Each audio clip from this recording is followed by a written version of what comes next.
This is the whiskey barrel planter.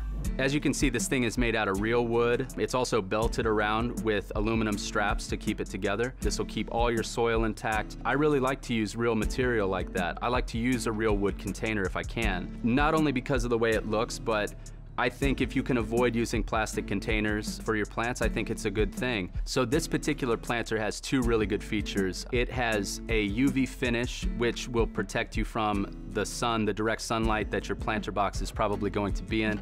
And it also has a resin coating as well, which prevents the wood rot and prevents anything from happening to that container. I mean, you want to really keep this thing intact, and the resin coating and the UV coating are going to be crucial in fighting against the elements. If you're a beginner or a novice gardener, this is a really great container for you. This is a great way to get started.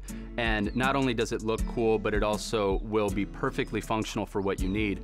And I would also recommend it all the way up to garden design professionals. So I would recommend it to anyone at any skill level in gardening.